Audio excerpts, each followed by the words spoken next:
even raising the allegations. They will be seen as not promoting contact with the other parent. I ask you in the audience to put yourselves for a moment in the position of having seen abuse and violence and being forced by law to promote a healthy and positive relationship with that person. I saw the mother of the child mentioned above with the welts tell her daughter the morning her weekly 2-day access visit was about to happen, "You'll have a lovely time with Daddy. Jack's going to be there and Daddy has a surprise for you." She said this in an excited voice to counter the distress of her daughter at that time. As she was putting the clothes on the little girl to get her ready for access, as fast as she put them on, the little girl was taking them off, hysterically crying and begging not to go on the access visit. Yet she's forced by law to try and promote it as a happy event.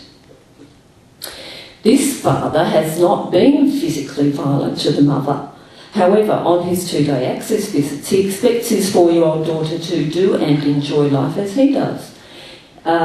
He takes her to nighttime football matches in the middle of winter, makes her eat hot curry because he likes it, makes her watch Underbelly even though it distresses her.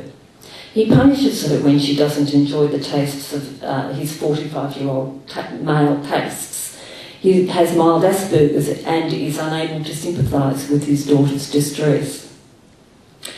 And that's only about violence. Child sexual abuse is another difficulty altogether. Often children only feel safe to reveal sexual abuse once they are not living with the perpetrator. Disclosures often come upon separation. Many abusers threaten children with the most dreadful things like, "I'll kill your mother," or "I'll kill your pet," or "I'll kill you if you tell." If a parent believes their child, and we have both mothers and fathers in this situation, they are in a double bind. If they have no evidence, they are not believed and they are labelled alienating parents and lose custody. If they try to produce evidence by taping conversations, photographing genital bruising or damage, take their child to a therapist, reporting to docs, they are labelled neurotic. Most child sexual abuse is perpetrated by men, but some research indicates, and I believe this, that up to 30% of child sexual abuse is by women. Mothers, babysitters, sisters, aunts, neighbours. However, when a child discloses abuse, if it is not the mother, the child is most likely to disclose to her. Again, according to the Family Court website statistics, when mothers were given less than 30% care, the most common reason in 31% of cases, mental health was the reason. Yet only 3% of men awarded less than 30% care had mental health issues. How can this be? Although in the general population women do have a higher percentage of mental health problems than men, it is nothing like 10 times higher as the Family Court statistics would have us believe. What we are seeing is that while parental alienation syndrome, or PAS, is no longer allowed as a defence in the family court proceedings, the thinking still infects the court culture. PAS was the notion of an American paedophile psychologist who self-published his own book of that name and went around teaching auditoriums full of lawyers in there how to get their clients off child sexual abuse cases. You simply accuse the other parent of having a mental illness called PAS. Bingo! The alleged perpetrator gets full custody and the protective parent gets only supervised access visits. This is happening all over Australia. This syndrome was then exported to other English-speaking countries. Excuse me, we've had an hour and a half of men speaking. I have 20 minutes. I'd appreciate silence during my speech.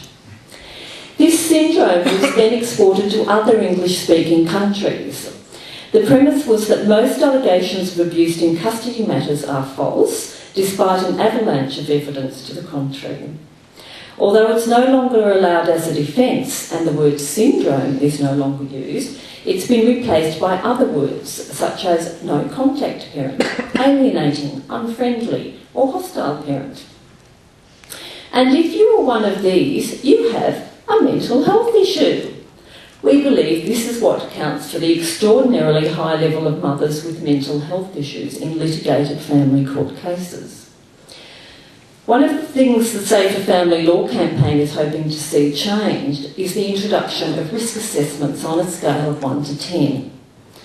This is the brainchild of former family court judge Tim Carmody, who resigned last year because he couldn't work under the current shared parenting laws. He didn't feel he could keep children safe operating under those amendments.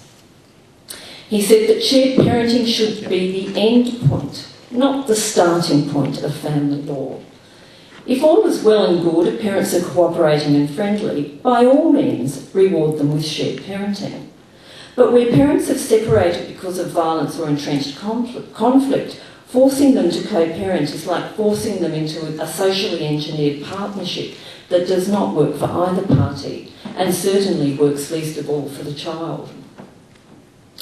We suggest a panel of people, some of who know the child well, to provide a risk assessment and recommendation to the court. This could involve the child's teacher or childcare worker, since the child spends most of the day with that person. It could also involve a police officer, the child's psychologist or therapist if they have one, a social worker, a medical practitioner. One of the other systemic problems we're finding is that family court experts, who alone currently make recommendations to the court, are often not trained in domestic violence or child sexual abuse, which make up the bulk of cases in the family court. And yet they are determining if a child is the subject of either one or both. Sometimes these experts only speak to the parents and or child for 15 minutes. I've heard of cases where they've spoken to them on the phone and where they haven't spoken to them at all. Most see the parties only once. Children who are being sexually abused have usually been threatened into silence. They may take up to 6 sessions to disclose. A child who is being coached will not be consistent and will reveal immediately in a language inappropriate to their age. People trained in child sexual abuse will, over several sessions, be able to determine if abuse is happening or not. We would also like to see all those in family court have specific training in domestic violence and child sexual abuse, since this makes up the bulk of the cases. In Victoria, laws adopted in December last year included a range of domestic violence tactics in the new legislation. These included isolating a partner from family and friends, financial abuse as well as consistent belittling of one's partner. All these behaviours negatively impact on children and should be considered in determining the best interests of the child. I might just say here that we recognise that when separation occurs, somebody might hit somebody. It's a very highly emotional time. But that's very different to somebody who started beating their wife when she was pregnant years ago. And they're two completely different kinds of violence, and the court doesn't seem to make any provision for that or investigation into that. Under the current laws, best interest of the child is never defined. Emotional and psychological well-being are not given the weight they should be. Some research indicates that witnessing abuse and violence is more damaging than having been a victim of it. The child blames themselves for not being able to protect their parent. They feel powerless and fearful of the violent parent, regardless if there is a supervisor present. Many of you here tonight are aware that there's a review of the Family Law Act underway by the present government. This is due to be handed down in December. While the men's rights groups have pitted themselves against mothers, saying that the laws were weighted against them, which was true pre-1995, I would like to ask them now to consider another approach as these laws are reviewed. To move away from advocating for fathers' rights and move towards focusing on the rights of children to be and feel safe.